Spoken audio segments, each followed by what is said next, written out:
Hej allihop, välkomna till denna session. Lars Bonholm heter jag. Jag är CTO på Orange Cyberdefense Sverige. Vad innebär det då i vardagen? Men jag tittar på vårt tekniska utbud och ser till att det passar våra kunders behov som de har idag, men även förhoppningsvis det de inte riktigt vet om, utan det som ligger lite mer längre fram i tiden också då. Så det är våran vardag, och vi vet ju alla att vi lever i en väldigt föränderlig värld. Vi har en digitaliseringsvåg som är mitt i, och våra kunder är väldigt snabba i våran digitaliseringsvåg. Och det ställer ju otroliga utmaningar för oss inom säkerhet såklart. För vi vill ju inte vara den som bromsar utvecklingen. Vi vill ju följa våran verksamhet framåt. Men hur gör vi det då på ett bra sätt i denna föränderliga värld? Vi kommer idag att prata någonting om en attack som så tidigt som i december 2020 faktiskt hände. Och när den attacken kom så var den häpnadsväckande och stor på så många sätt. Och den kommer förändra vårt sätt att se på leverantörer och våra uppdateringsförmågor framgent. Så hur kan vi stötta det idag när det går så pass fort som det gör i den digitaliserade världen, men samtidigt vi ser de här nya hoten dyker upp? Och så sent som här för några dagar sedan så var det också en attack då med Microsoft och Exchange-problematiken. Så att det här pågår hela tiden, och vi ställs inför nya utmaningar. Och idag så ska vi träffa en kollega till mig som är Head of Research för vårt team inom Cyberdefense. Och vi kommer titta lite mer vad de har kommit fram till när det gäller den här Solarwinds-attacken. Och se vad deras förmågor eller vad deras slutsatser är efter det här. Och vad vi är just nu när det gäller Solarwinds-attacken. För det här pågår fortfarande. Vi får fortfarande in statistik där vi ser att det ökar och att det är nya kunder som har det här problemet. Så lite grann hur man kan jobba med de här typerna av hoten och vad vi har lärt oss utifrån det här. Är tanken idag att vi ska gräva oss ner i lite djupare då. I slutet av sessionen så kommer vi ställa lite frågor till Charl. Vad man kan göra för att bli bättre och förstärka sitt skydd. Och hur man kan jobba med den här typen av hot. Vi kommer även fråga honom och se i kristallkulan framgent. Vad finns det mer för hot bakom? Är det toppen av ett isberg eller är det något annat som dyker upp här nästgårds? Hur ser vi på det? Så häng med under den här sessionen. Häng med till slutet och häng med in i frågestunden, så hoppas jag att det ska bli en bra session, cirka 40 minuter lång, som ger en bra insikt om Solarwinds-attacken specifikt. Tack. So now I will be switching over to English to my colleague and friend in South Africa. Welcome, Charl. How is life? Hello, Lasse. Thank you. Yes, no, we're doing well here. Not complaining. I hear that you actually have summer in your end. Here is 5 minus and still a bit snowy. But you are on the side of the earth that you have summer, right? We do. Ironically, we had a big storm last night. So today's still a little bit sort of cold and rainy. But I think we'll have a lot more summer still, probably all the way through until May, if things are normal. Then we will hopefully switch over to our summer, so then you can come and visit us. Yeah, then I'll come and visit, work on my tan. Great. Could you tell me a little bit more about your role inside Orange Cyberdefense and the team around you? It's an interesting department that we have there and what you're doing. Yeah, so I'm based in Cape Town, as you mentioned, and I joined the Orange Cyberdefense group when the company I was working for here, which was a security research and penetration testing company called SensePost, was acquired into the group. And then with that acquisition, I was asked to start something called the Security Research Center, which is a capability in the global group function, so a cost center within the global operations that is responsible for three things, really. Firstly, to understand the security landscape, to perceive what's going on around us, what's changing, how's that going to impact us. Then secondly, to make sure that understanding, both in the short term, but also kind of bigger picture stuff, is finding its way through to the right people in the company, so that we're adapting what we do appropriately, but also finding its way to our customers so that they can respond when the landscape changes. And then finally, we kind of take what we learn and we use that to have conversations with our customers by doing seminars like this, publishing white papers, presenting at conferences, and that sort of thing. Cool. And today we will talk about chasing the storm. That's at least the headline of your presentation, right? Yeah, it's also the title of a 90s pop hit, as many people reminded me. But interesting. Let us hear more about your conclusions of the Solarwinds, actually where it started and how it started and when it popped up in the public, so to say. But also if you can get us some insights where we are now and what's the impact actually of this incident that we have been seeing. So, it's a funny thing. I was telling you that I started with Orange Cyberdefense when we got acquired. And I started in this role exactly a year ago in the beginning of 2020. And as I walked into the job, the COVID-19 crisis hit and the lockdown started, and we spent the first several weeks of our new responsibilities just wrestling with COVID and its implications for cybersecurity. And then this year over December, I went off on vacation and I came back, and as I walked into the door, we walked into the Solarwinds incident and all its implications. And so we've been spending several weeks trying to get our head around that.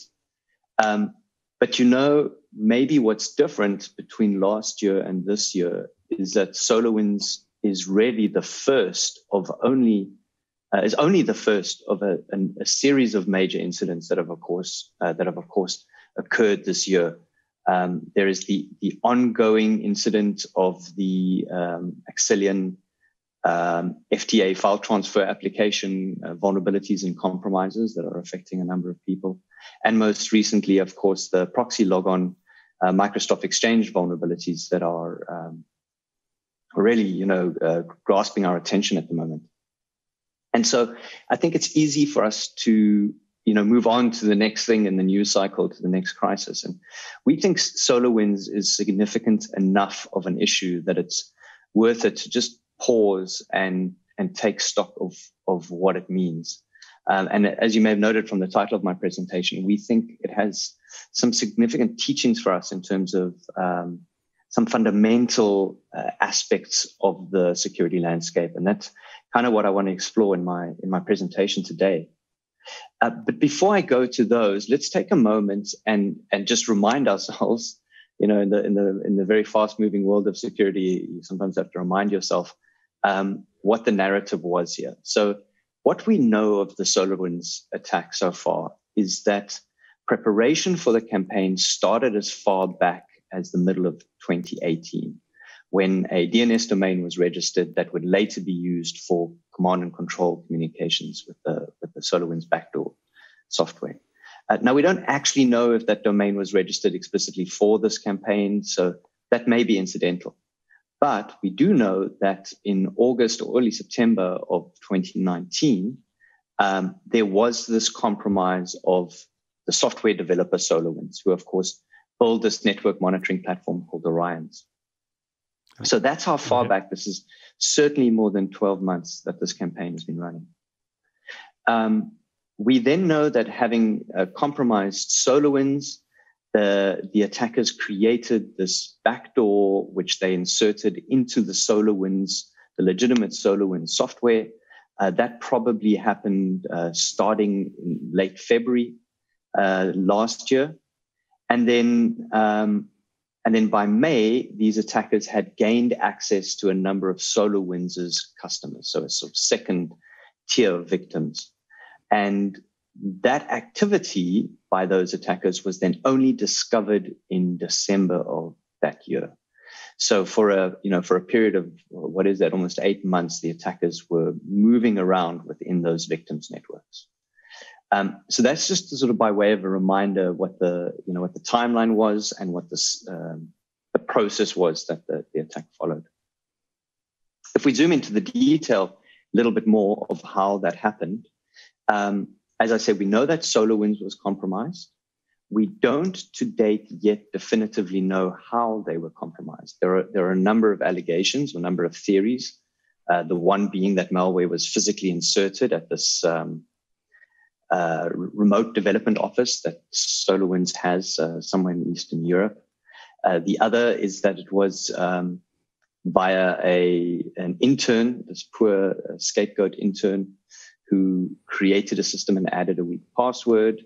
And the third is that it is via a vulnerability in yet another application that Solarwinds used that was compromised in order to get access to Solarwinds. But regardless of how it happened, what we do know is that having gained access to Solarwinds, the attackers then compromised and infiltrated a set of processes and technologies called the build process. The build process is used to take the software that all the development teams build, put it together in one place, compile it up into an executable, link in all the dependencies, then package it into an installer, sign that installer with their digital certificate, and then push it to a download server so that their customers can download.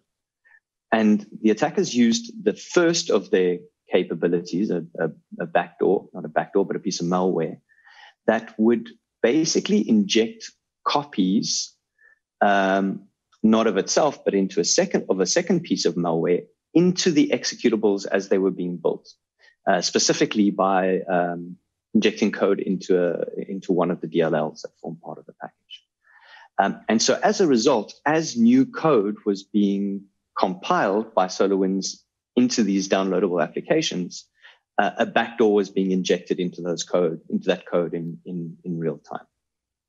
And then, of course, Solarwinds did what any good software developer would do, and they encouraged their customers to download the newest application.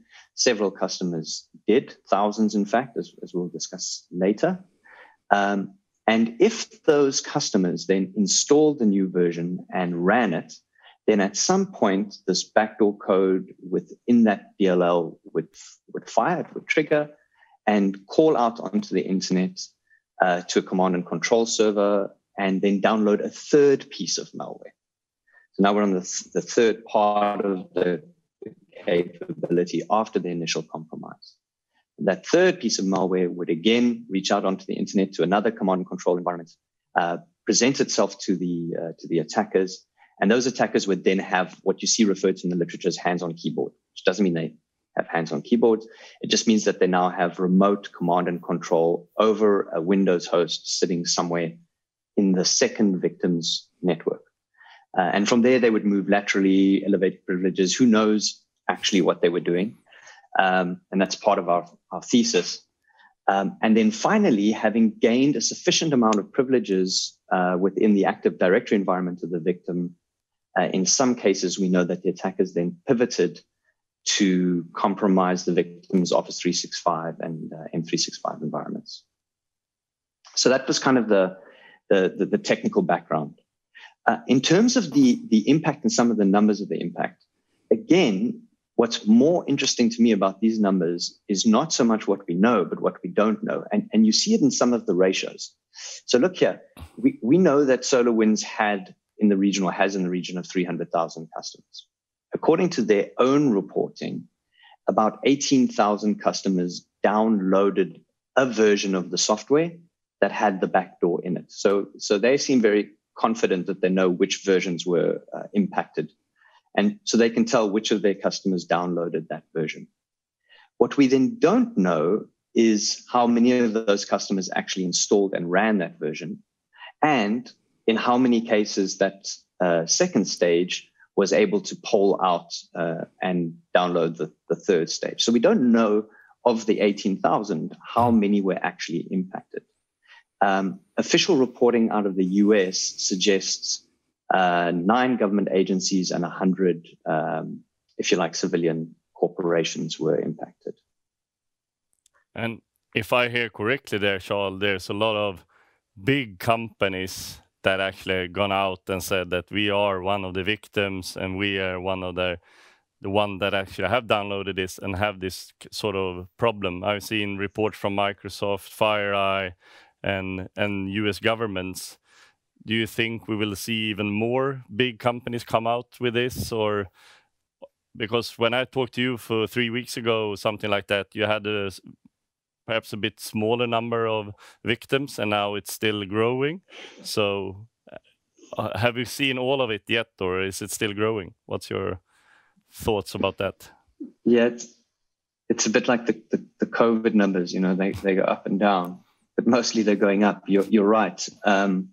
When we spoke last time, I said to you that there were 40 confirmed victims. We now have officially confirmed 109 victims. And I'm convinced the list is much longer than that.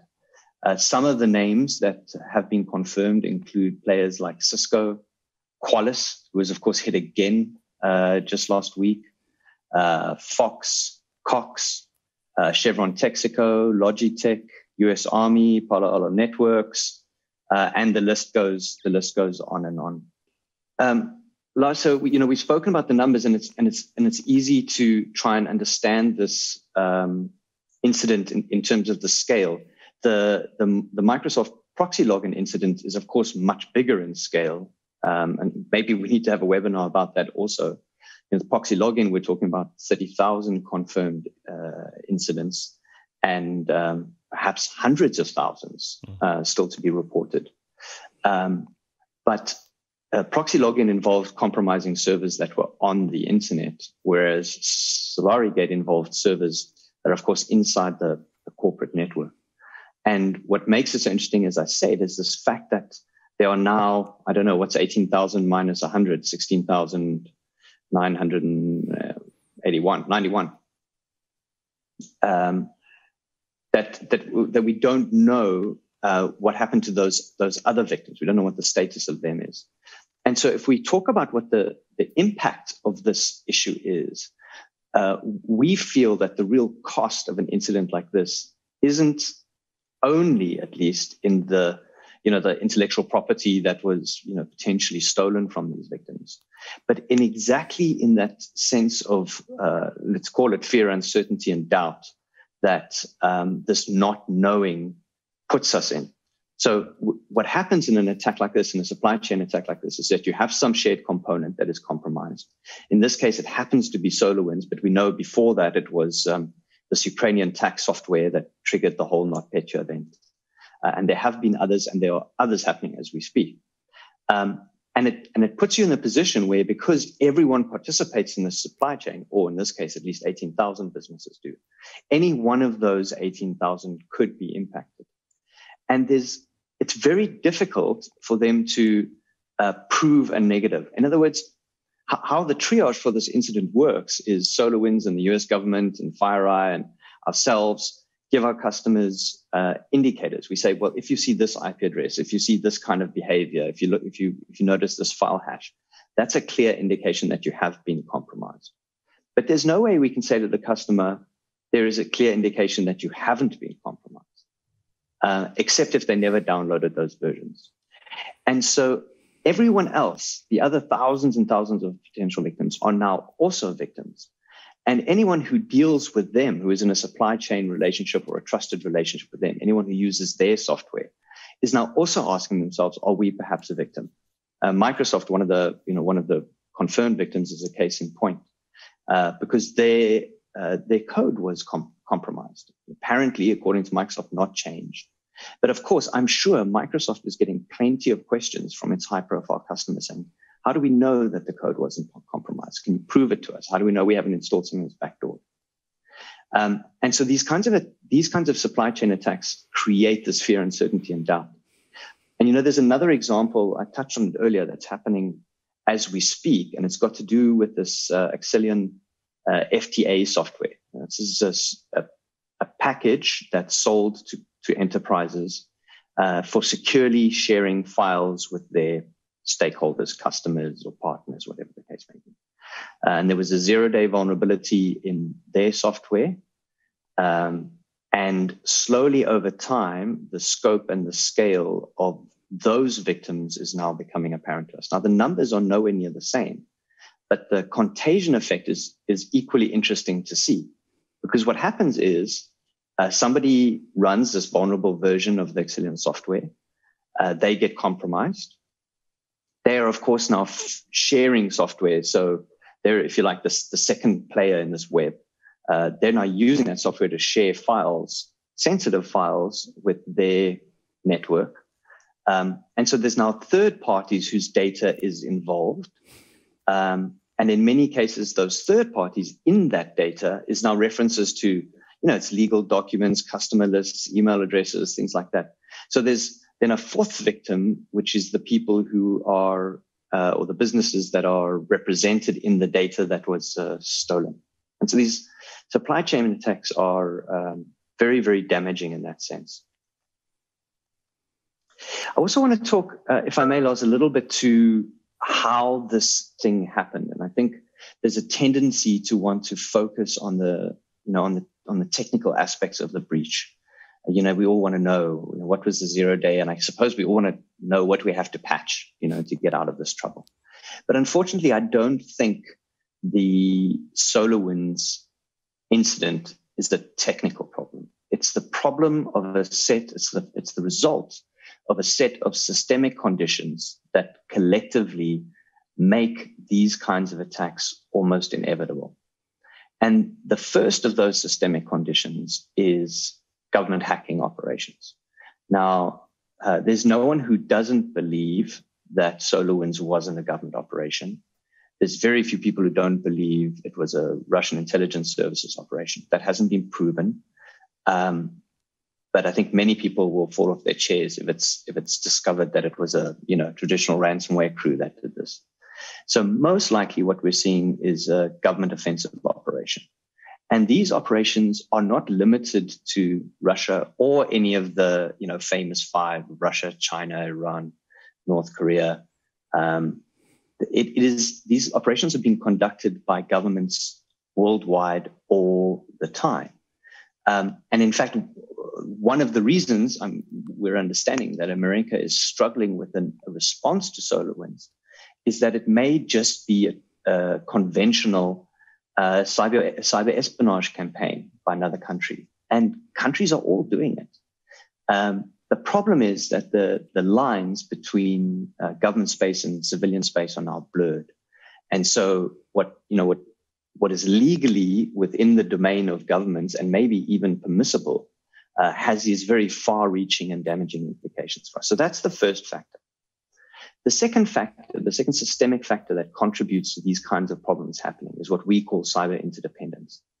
Cyber interdependence really just speaks to a fundamental attribute of how technology and business interact with each other, and how those interactions create networks of dependency between us. So obviously, all the customers that use SolarWinds are now impacted by this hack because of their interdependence with SolarWinds. All of those customers' clients are now impacted by this hack because of their relationship with those victims.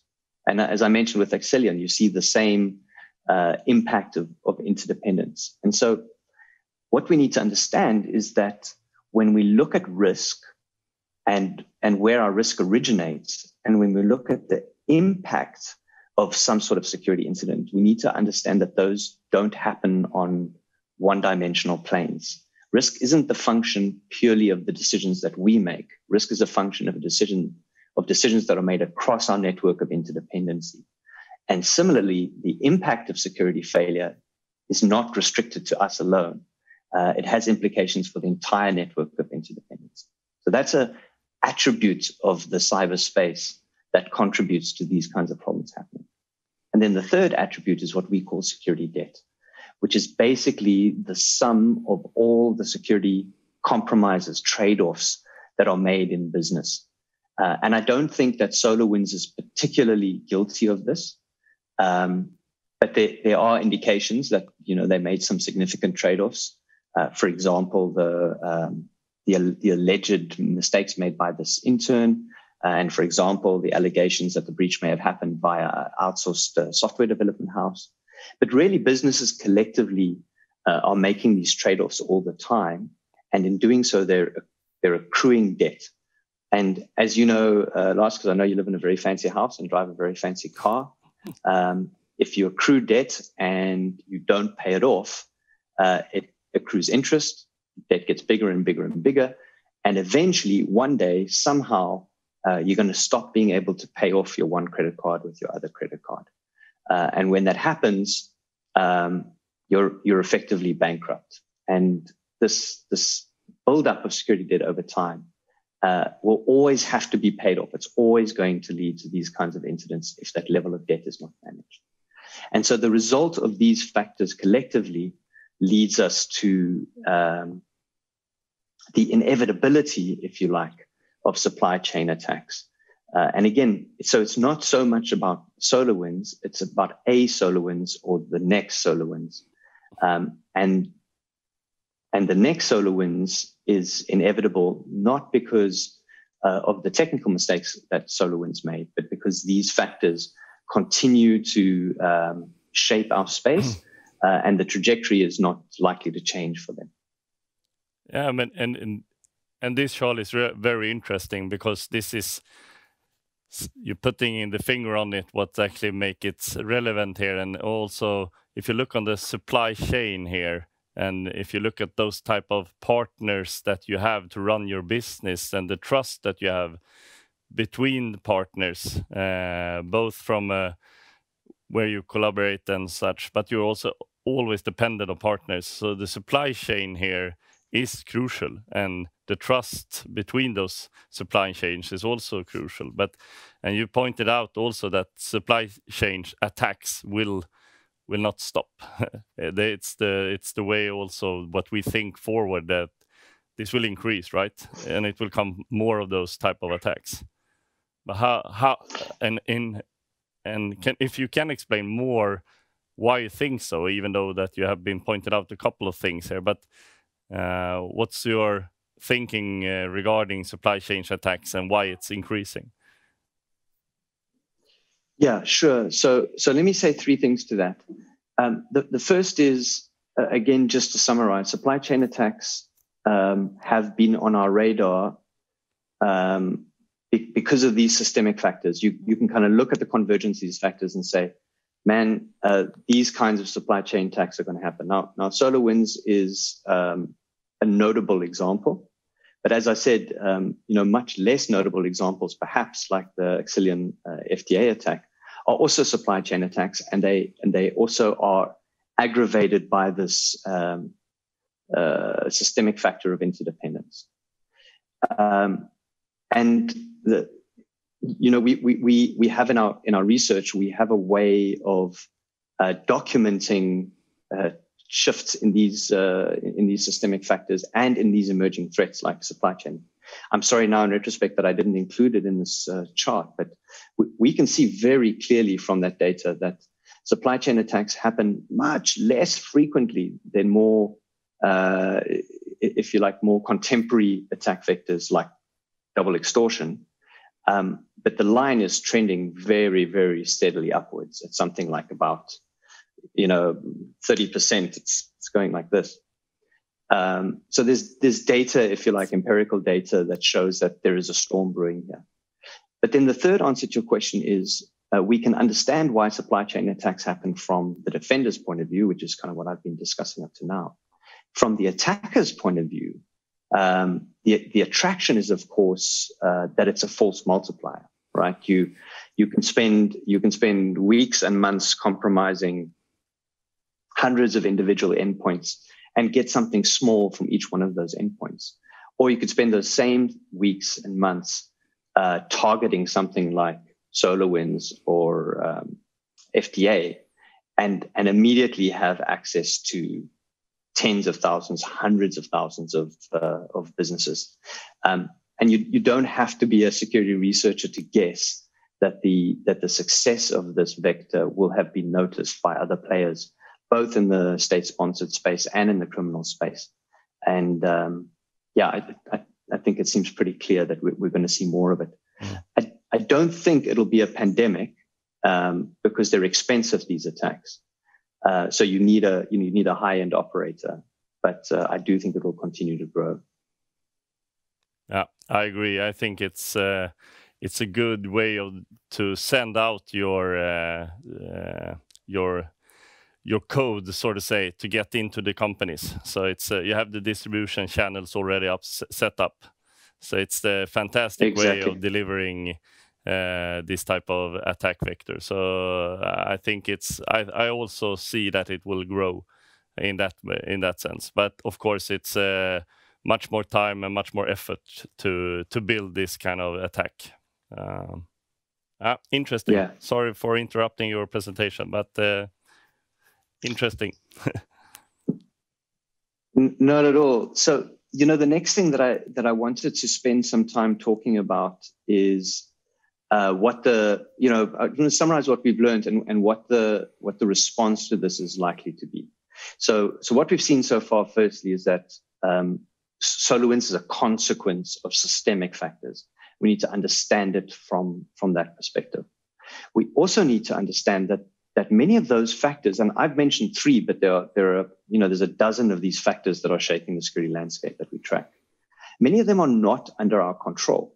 So, interdependence, I've described it as a systemic contributor. That doesn't mean it's a bad thing. It's an attribute. It's a reality that we have to deal with. And government hacking, I think that's something we need to counter or face up to. But it's also not something that, your average CISO is likely to check off his risk register. And so these systemic factors are likely to persist. And because they're likely to persist, we need to anticipate that attacks like this are going to continue happening. It's very difficult to point a finger at any one of the victims in the SolarWinds attack and say, well, you did this wrong or you weren't good enough at that. This is something, as I said, that was almost inevitable. Having said that, obviously now supply chain risk is going to be on on top of everyone's minds. And as you pointed out, Lasse, security starts with a trustworthy supply chain. If you can't confidently download digitally signed software from your vendors and run it in your environment without fearing compromise, then we're never going to get out of the gate. So that whole problem needs to be addressed both at a systemic level and at a business enterprise level. What we're saying is that really then 2 strategies emerge from this realization. The first is we need to examine these systemic factors and understand which ones we simply have to adapt to, which ones we have to live with because they're a constant, a reality of our lives. On the one hand, and which ones we can perhaps influence or do something about on the other hand. So there needs to be an engagement across the security community on the vendor side, on the consumer side, on the regulator side. There needs to be an engagement with these systemic issues because until we address the ones that we can address, none of this is going to change. But in the meantime, we need to understand that the result of those systemic factors is volatility.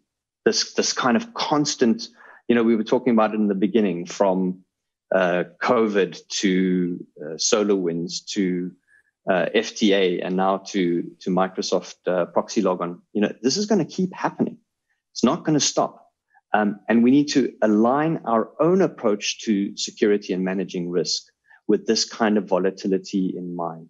There is no end goal. There's no baseline. There's no standard or checklist that is going to ensure peace of mind for us. We need to recognize that we have to engage with constant threat, constant attack, and almost inevitable compromise, and adapt our practices to be equally agile and responsible. And at the heart of that is having the ability to perceive what's going on around you so that you can respond accordingly. So having said all that, the other thing that obviously and immediately needs to be on our agendas is the issue of supply chain security. Now, I get a bit queasy every time I mention this because honestly, I don't know what the solution to this part of the threat model is. But I do believe that it needs to start with a paradigm shift. And that's a shift away from understanding risk as single dimensional and something that we completely control, to understanding that our risk is the product of the risk that we share with all of our suppliers, all of our partners, all of our users, etc. But no doubt the supply chain issue is something that we're going to have to wrestle with in the months to come. The other element that I want to mention in terms of response has to do with a component of this attack that I think hasn't been given perhaps quite enough airtime. So I talked to you earlier through the process of attacking Solarwinds, backdooring the build processes, distributing this backdoor into the second stage victims, third stage attack, another command and control channel. And then the attackers had the ability to start moving laterally. And so just a fancy way of saying that they explore, they move across the environment, they compromise more accounts, the whole time trying to elevate their privileges, generally via either vulnerabilities or just attributes of the Active Directory space. What they did in this case, though, which is somewhat unusual, is they then used the privileges that they gained in the on-prem Active Directory space to create for themselves SAML tokens, which is the authentication mechanism that's used for single sign-on in the cloud, and particularly SAML tokens for the Azure and Office 365 environments. And so they were able then to pivot from an on-prem compromise to a compromise of the cloud-based systems. And that is something that we don't actually see a lot.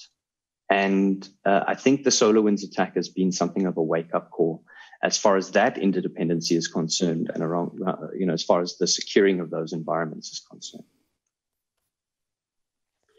The other thing that I think really comes out of this in terms of response is something that we've seen some of, but we need a lot more of, and that's engagement between the private sector and government. Now, engagement like this does happen, and this is an example of an initiative that we participate in France called the Cyber Campus, which is really a collaborative effort between vendors, consumers, and government. We were also very proud a few weeks ago to have been mentioned by the French government with regards to our assistance in responding to ransomware attacks against healthcare in that country. And that's great. And I think those efforts are growing. But we also need to have a hard conversation with government about the place and the use and the nature of government hacking operations and everything that comes with that. Because, those hacking operations it's not just about what's done at any one time. It's also about the investment that goes into tooling, the business ecosystem that emerges from that with vulnerability researchers, exploit writers, framework developers, etc., the training that goes into it. And then, of course, the skill and experience that's accrued by those operators, which eventually will seep back into the civilian space. And we already see that in the form of, almost cyber mercenary contractors working for small states all over the world. In general, government offensive operations are having a negative effect on our ecosystem, and that question needs to be addressed, we believe. And then finally, in terms of response, as I said, I think we need to set ourselves up to become really excellent at detection and response. And that requires us to be fundamentally agile, as I said earlier. So detection and response is on the one hand about detecting changes in our own environment or activity in our own environment. Malware is triggered, or a connection is made, or something anomalous happens. But also about detecting and responding to changes outside us in the external environment. And we need to think about engineering our security processes in such a way that we are well positioned to do that and become practiced at doing that.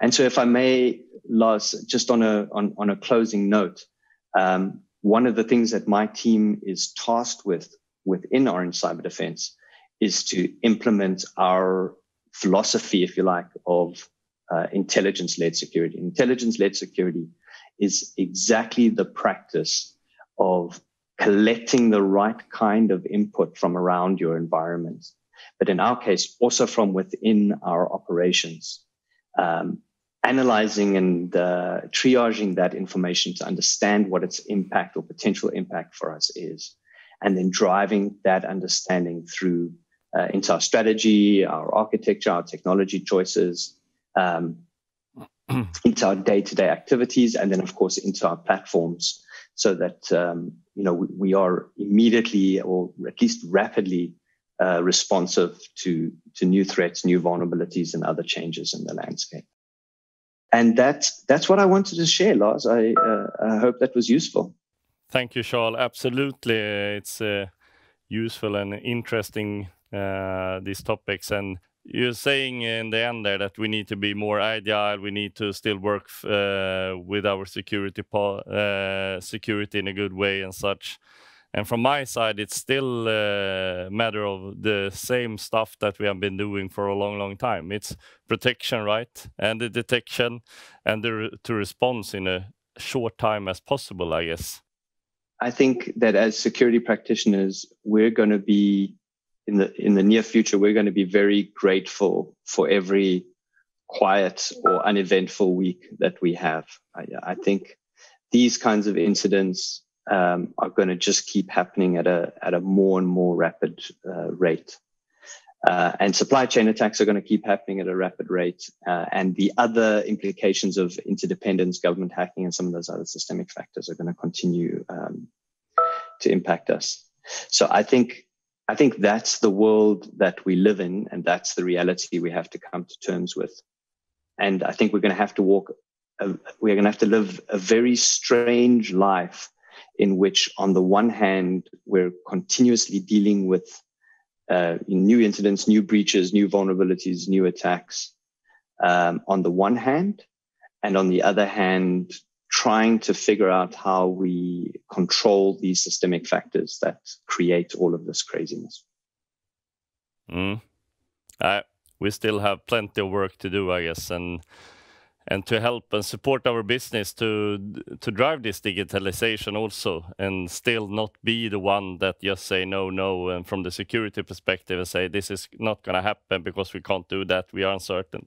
We need to be fast, we need to be agile also to survive. So that's the new world, I guess. I promised the listener in the beginning also, if you look in the looking glass in the front and see, okay, we have this supply chain attack, we have vulnerabilities. Is there any area that you feel is coming up and should be more focused on and interesting for the future, that you see will grow and also be from the security perspective? Man, if I knew, I would be a .com millionaire, I guess. So I can only guess. But I think we've already spoken about the increase in supply chain attacks. And I think we can expect those to continue. I think a sort of a shadow of the supply chain attacks is attacks against security technologies, which we observed a lot of during last year. And I think is also not entirely going to go away. So I think supply chain attacks, and then specifically supply chain attacks around security technologies and security vendors, is going to be a hot topic. The other one, which of course you don't get any medals for saying, is extortion attacks. The ransomware scourge is accelerating at a breathtaking pace. It is really unbelievable to watch it. And I see no reason why that trajectory would change anytime soon, except again, if some of the systemic contributors are addressed.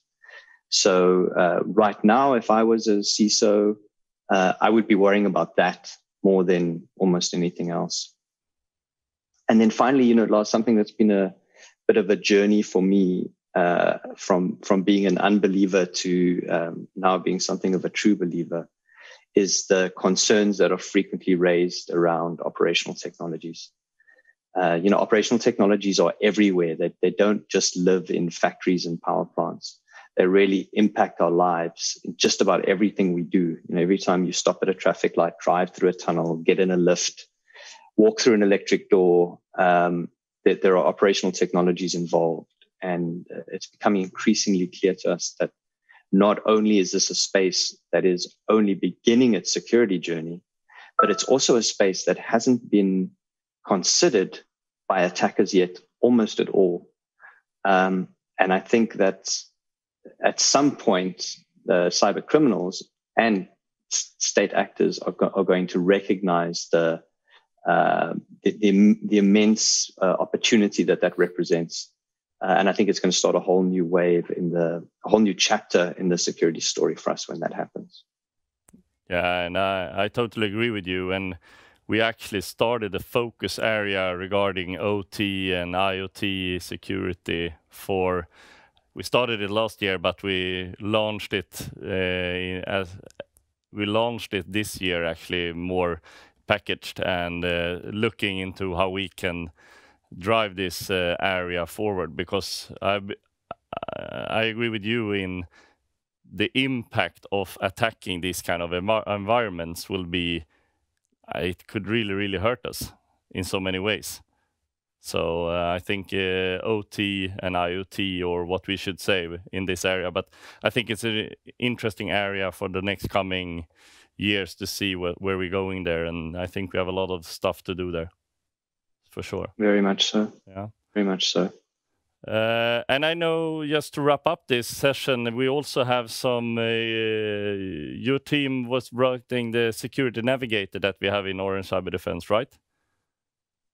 That's right. So we published the Security Navigator, which is our kind of annual high-level view on the security landscape at the end of last year. It's still very current, I believe, because it focuses also very much on these systemic factors. So I'd really encourage people to look at that. We published an extensive paper on Solarwinds and the systemic elements of the Solarwinds story, which I think is worth looking at. And we're busy with a very detailed piece on ransomware and extortion attacks, which I'm very excited to get out. And actually also, Lars, you'll be pleased to hear a study on OT security and particularly the challenges of convergence. So all of those either are or will be available on our website soon. And I would really invite people to take a look. And then, of course, reach out and engage with us. Find me on Twitter. Let's have the conversation. I'd love to hear from you. Cool. And you also visit our Cyber Talk pod here in Sweden. So it's available to download and listen to your thoughts there also. So thank you, Charl, for this time. Really good to have you here and talk to you as usual, and hope to see you again soon. It's great to talk to you, Lars. So thank you for having me, and may summer come quickly. Thank you for this time, and thank you, Charl and his team, and to all listeners. See you next time.